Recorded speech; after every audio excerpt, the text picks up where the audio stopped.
heat exchangers, what's important, and what's to think about when you're having your furnace cleaned and checked. What we have here is your typical modern 80% furnace. This one happens to have 1, 2, 3, 4, 5 burners, so it's got 5 heat exchanger cells. The heat exchangers sit inside the furnace just like this, and that's what separates the burner, the open flame, from the air that circulates through the house. The household air circulates in between the heat exchangers. The burner goes in here, the flames go through, hot gases go up the chimney. Now when we do a heating clean and check, what we're really doing is looking at this heat exchanger. And what we're going to do is we're going to try and zoom in on this crack.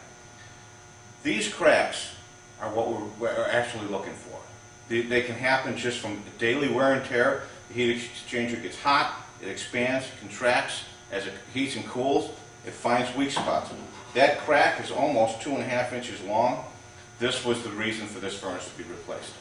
Now, when we look at this one, the only way we found these cracks is to actually remove the heat exchanger. But most of the time, we either look in here with a camera, a mirror, and a flashlight to find these cracks. So when you have your heat exchanger checked, either with a service call or a clean and check, that's what they're looking for. That's the cracks that we're describing. It's kind of hard to tell when a technician says your heat exchanger is cracked. You're trying to think about what's this mysterious thing inside the furnace. Well, this is it. And that's the last stand of defense between that open flame and the air that circulates through the house. So when you have a cracked heat exchanger, you can do one of two things. A, if it's under warranty, you can have it replaced. Unfortunately, the labor is not covered. Most situations are between $600 and $1,000. This heat exchanger actually came out of a furnace very similar to this. We just ended up replacing it. These cracks are pretty bad. This was just from neglect. Never having the furnace cleaned and checked. Never replacing the filters. The filter when I got there was plugged solid. The air conditioning coil that sits on top of the furnace was plugged solid with dirt and debris.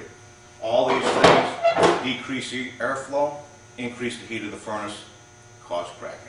So it's a good thing to have your furnace cleaned and checked on a regular basis. Thank you.